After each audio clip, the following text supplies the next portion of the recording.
Okay, so guys, we will begin with gene technology.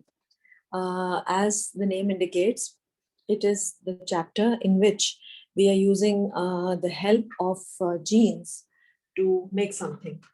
The main goal of this chapter is to obtain a protein. If you remember, when we were doing chapter cellular respiration, we discussed this, that the main goal of chapter cellular respiration is to make ATP. So for this chapter is that its main goal is to make protein. And what kind of protein? Proteins that are very frequently used for human use. For example, insulin. If a person has been diagnosed with type 1 diabetes mellitus, it is necessary that he gets a lifelong supply of insulin, and we cannot give him the horse insulin taken from the serum of horses or from the serum of pigs for a long time because of many ethical, social, moral issues, and also because there is a chance that since he needs this lifelong therapy, so he will develop allergic reactions to it. So for that reason, for that matter, we would have to genetically engineer or genetically manufacture insulin. This is the basic goal of the chapter, to make a protein. But then to make a protein by the help of gene technology. Now, you know from your prior knowledge, when we are doing chapter inheritance, we did discuss this, that all the cells of your body, all those cells which are nucleated, let's just imagine the 46 chromosomes. So every diploid cell of a human being has 46 chromosomes. And 46 chromosomes means there are 23 pairs. And those 46 chromosomes have got all the genetic information which codes for every protein in your body. So if we take into account every protein as a single characteristic or a single phenotype, each one of us has 2 copies of a gene. For example, if this is the gene for hemoglobin, then we have got 2 copies of a gene, one on the paternal and the other on the maternal chromosome. As you can see in the diagram, it's a messy diagram, but it was made in the physical class that I took in FPS. But at least you can see over here that if this is one homologous pair of chromosome, right? And if we are taking into consideration, let's say, the gene that codes for the beta globin polypeptide for hemoglobin molecule. So each one of us has 2 copies of a gene, one from the mother and the other from the father, which is why we can make, that's the reason why we were able to say that either a person can be this, or he can be this, or he can be heterozygous, right? So we've got 2 copies of a gene. Now, if I want to manufacture insulin, which is a protein, through genetic engineering, this means that I'm using a gene to make a protein.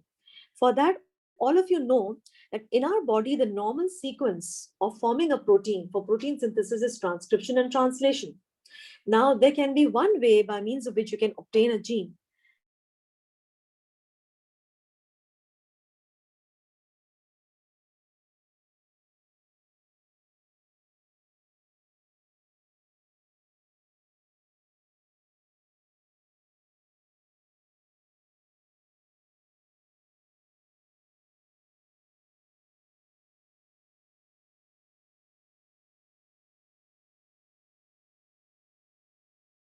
Now, if I want to manufacture translation, and since we all know that transcription takes place inside the nucleus, which is the making of RNA from DNA, and translation is translating this mRNA into a protein. So if we could obtain the mRNA of the protein that is coding for insulin, for example, we all know that the gene which is responsible or which is coding for making the protein insulin will be found in the nucleus of every diploid cell of your body. But from your knowledge of gene expression, you know that this gene will not be expressed in every cell. Rather, this will only be switched on in the beta cells of the islet of Langerhans, right? So within that cell, we know at least that this particular gene will be switched on, which means कि बहुत सारे mRNA बनेंगे, right? So if we could just isolate, the easy thing would be if we could just isolate the beta cells of the islet of Langerhans, and we could have access to the cytoplasm of the beta cells of the islet of Langerhans, then we would see that the cytoplasm of the beta cells would be rich in lots of these mRNA molecules, और एक वक्त में thousands mRNA बनते हैं, क्योंकि one mRNA codes for one molecule of insulin, and our body doesn't make one molecule of insulin, it makes thousands and thousands molecules of insulin. We need it all day long, right? So approach a beta cell and have access to its cytoplasm, collect as many mRNAs as we can, and then once the mRNAs have been isolated, subject that mRNAs to an enzyme which is known as reverse transcriptase. I don't know whether you know about reverse transcriptase, but this is an enzyme produced by some viruses, especially the RNA viruses like HIV virus and COVID virus, COVID-19. So this enzyme can help us in converting RNA to DNA, because the normal sequence is DNA to RNA. हमको क्यों mRNA चाहिए? Because with this mRNA, we will be going in the reverse direction and making DNA, right? Why do we want DNA in the first place? Let's go back to the initial goal of the chapter, which is that the goal of this chapter is to make the protein from a gene. Since you have only 2 copies of the gene, and since those genes are lying on your one of the pair of the homologous chromosomes, and since all this structure is tightly coiled, tightly packed, it's not so easy to remove a gene. You might not even be sure कि आपने यही gene निकाली है या कोई और gene निकल गई, right?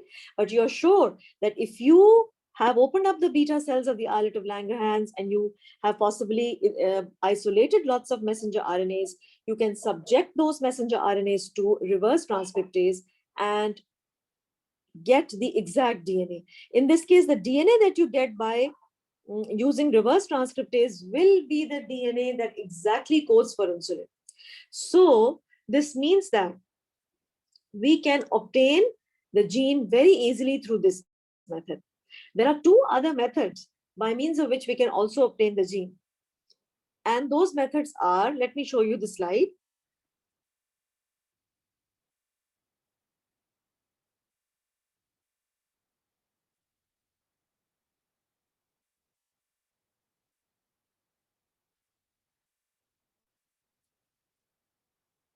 I want to make a protein from a gene because I want to make a humanized protein. I don't want human protein which is insulin from horse or the pig serum. I want to humanize it. So this is one way by means of which I can get the exact human insulin.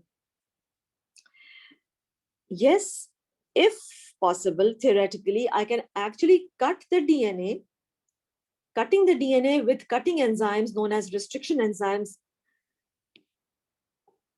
onto a homologous pair of chromosome. Let's say that these are 2 copies of the insulin gene.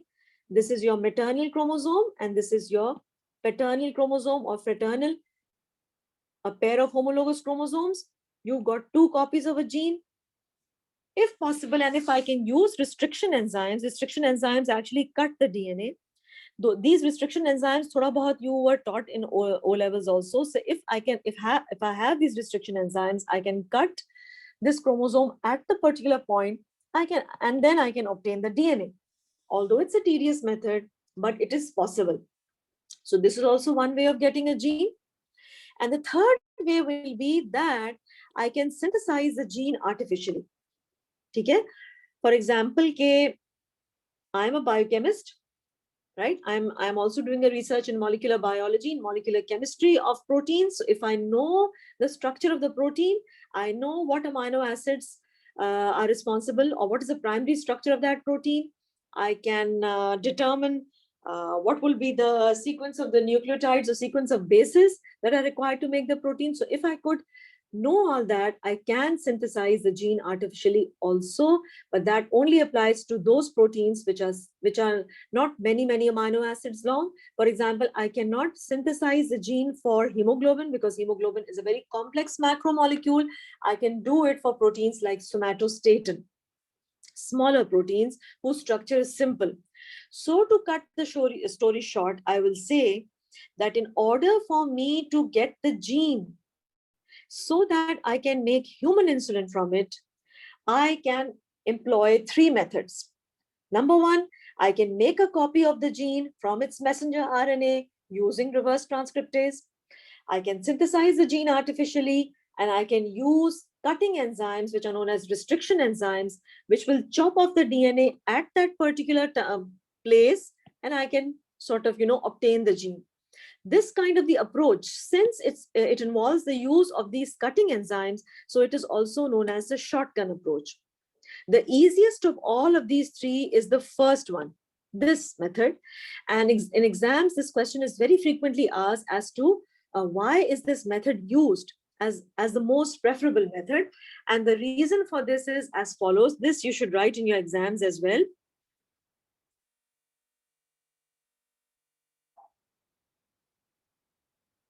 Just a minute.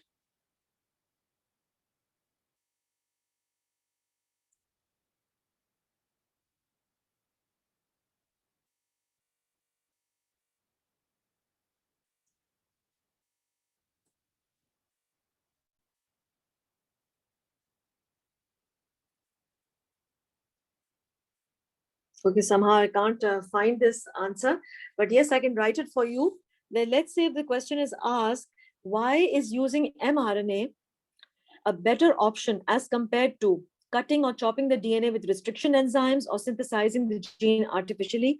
So your answer will be that you will say that there are thousands of messenger RNAs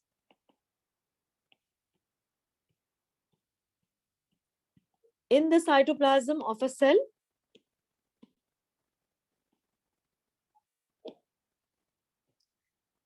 as opposed to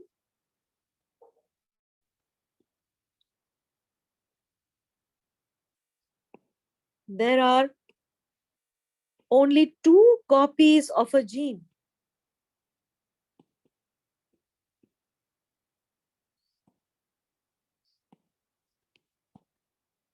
coding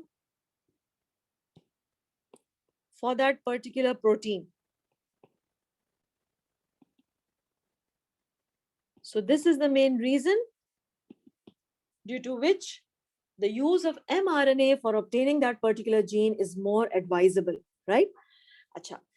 If I show you the outline or the steps which are used for obtaining a protein, or in other words, if this slide shows you the stages of genetic engineering in bacteria, so the first stage will be कि सबसे पहले तो हमें वो gene चाहिए. We want a copy of the gene from the DNA of the donor organism.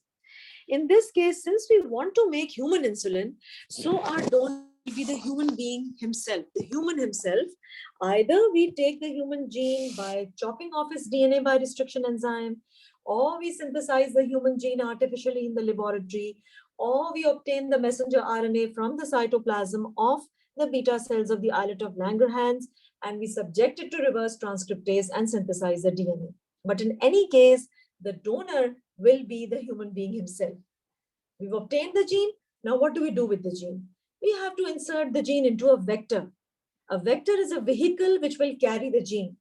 Just like the mosquito is a vector to carry the Plasmodium falciparum from one host to another host. In a similar manner, we also need a vector to, we need a vector so that we can place the gene into the vector. And vectors that are very frequently used for gene technology or genetic engineering are plasmids. You know from your prior knowledge that plasmids are circular DNA, rings of circular DNA, which are found in certain types of bacteria, not all the bacteria. And we can introduce the gene that we have isolated from the donor into the plasmid. We can do that. Like the vectors, or in other words, the plasmids are not just floating in air. They are a part of the bacterium. So this means that the first step will be that if we want this plasmid, we will have to take a bacterium, we'll have to break it open, isolate the plasmid from over there, and introduce our gene, our copy of the gene which we have obtained from the DNA of the donor organism into the plasmid, right? And then once we have done that, what will we do? Now we will use this vector to introduce the gene into the host cell. I'm sure that this might seem very, very theoretical to you, but let me show you a diagram in order to explain you that. Okay, so what have I done? I have, let's say, the gene that I needed was blue in color. I have somehow isolated this gene. Okay? I have to introduce this gene into a vector. The vector is the plasmid. It is found inside the body of the bacterium. So this means I'll have to break open the cell wall or the cell membrane of the bacterium so as to introduce, so as to pull out this plasmid. ठीक है, इस plasmid को मैंने बाहर निकाल लिया. And then after I have, removed this plasmid, I'm going to incorporate this new gene which is coding for insulin into the plasmid. ये मैंने ये कर लिया, which means I'm placing this gene into the plasmid. Since I'm placing this gene into the plasmid, so initially the plasmid looked like this, but now it is looking like this. Okay? So it now has become a changed plasmid, and the name of this plasmid is a recombinant plasmid because it's a recombination of its own genes, which are the red ones, these ones, and a new gene. So now it has become a recombinant plasmid. After I have made this recombinant plasmid, then what do? I take another bacterium. क्योंकि ये bacterium तो मैंने तोड़ दिया, right? I have broken this bacterium. Now I take another bacterium, ठीक है, and that will be E. coli only. And I now introduce my recombinant plasmid into that bacterium. ठीक है, एक new bacterium मैंने ले लिया, and I introduce the recombinant plasmid over there. But I introduce it in such a manner that this bacterium is not killed.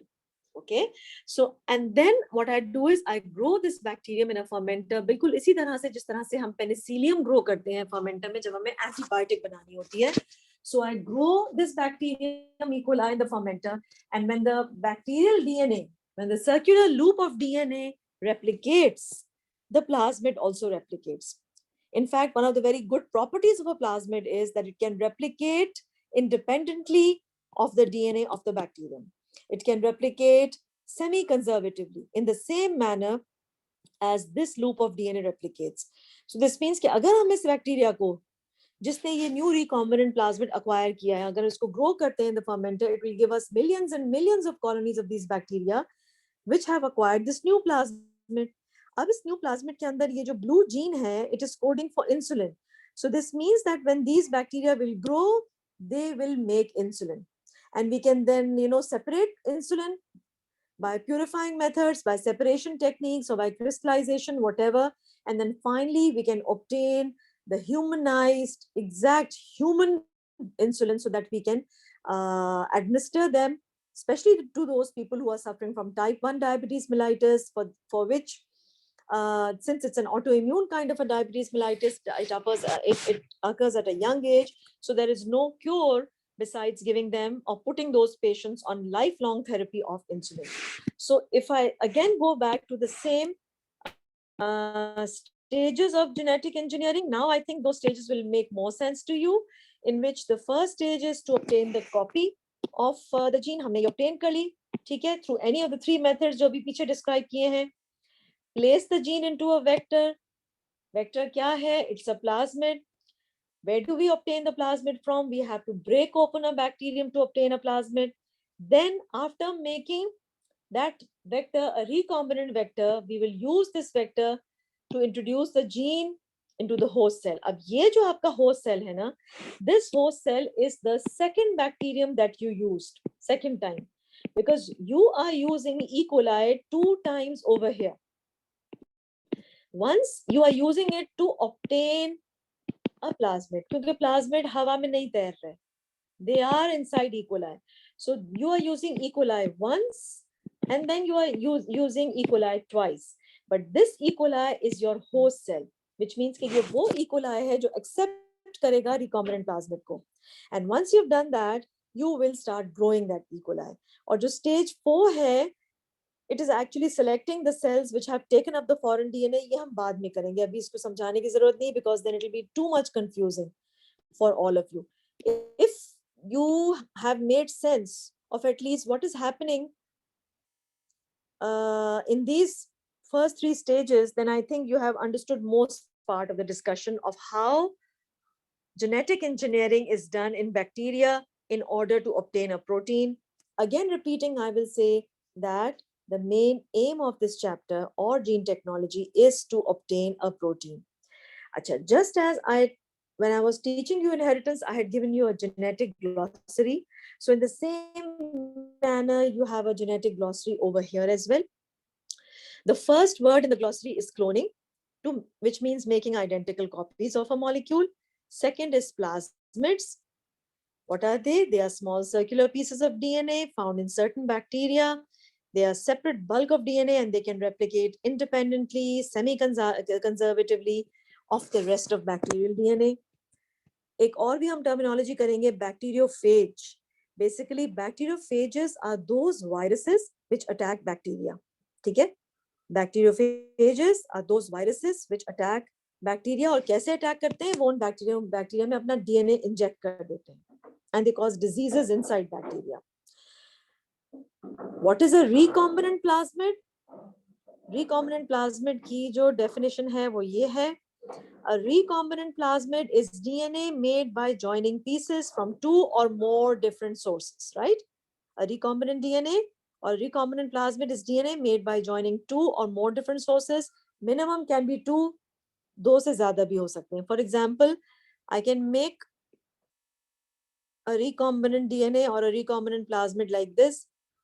ये मैंने लगा लिया इसमें new DNA. This is the rest of this DNA is the plasmid's own DNA. तो at least minimum 2 होने चाहिए, right? DNA from at least 2, more than 2 भी हो सकता है. ठीक है? हम इसी plasmid में एक antibiotic resistance gene भी लगा सकते हैं. But as a general rule, the definition will be DNA, recombinant DNA is DNA made by joining pieces from 2 or more different sources. So this is a genetic glossary. And this is about it. And very soon I'll be uploading the second lesson also.